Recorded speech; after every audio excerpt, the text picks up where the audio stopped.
watch this. I'll talk to anything, yeah.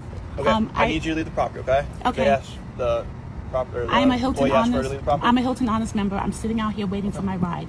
This woman's name is Juny E. Francois. She's basically a superhero. And I want to tell you what happened to her at the Home 2 Suites by Hilton near Arundel Mills in Hanover, Maryland. I've actually stayed there. Juny had already completed her stay. She was already checked out. She was quite literally waiting for an Uber. And according to Juny, she was writing a complaint to Hilton about the way that she had been treated by an employee of theirs. And apparently that employee didn't like that. Now, if you noticed, Juny's not screaming. She's not threatening anybody. She's not destroying anything. She's just advocating for herself. You can go watch the whole video on her page. I dug as deep as I could trying to figure out who this Hilton employee was, who called the police on Juny. I couldn't find their identity. What I was able to identify were the two police officers. This is Officer T. Magorka. I think that's how you say his name. His badge number is 2525. And this is Officer M. Richardson. His badge number is 943. Now, could this interaction with police have been much worse? Absolutely. But there were still some ways that the officers were speaking to her that I don't particularly like. But one of my biggest questions about this whole thing is, what the fuck did that Hilton employee tell the police? And what happened that made this employee feel so threatened that she needed to call law enforcement on this woman?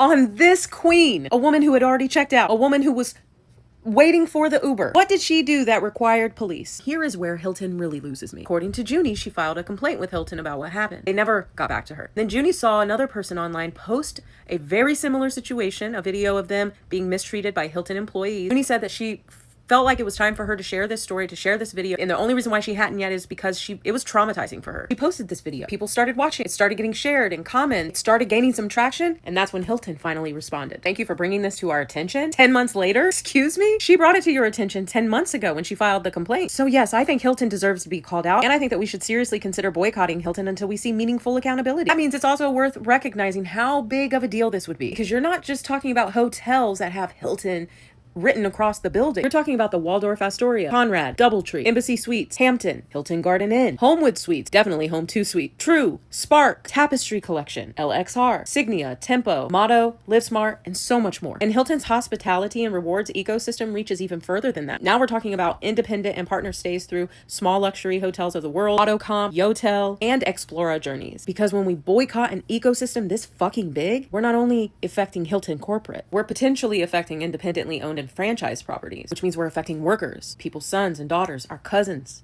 our aunties and uncles, real people who work inside these hotels. So I don't take saying boycott Hilton very lightly. For that reason, I sincerely hope that Hilton makes it right with Miss Juny and everybody else that they've legitimately mistreated, and not with an Instagram comment, because you guys are big enough to know better. You're big enough to do better. And until you do, share Juny's story, share this video, and think very carefully about where you spend your money.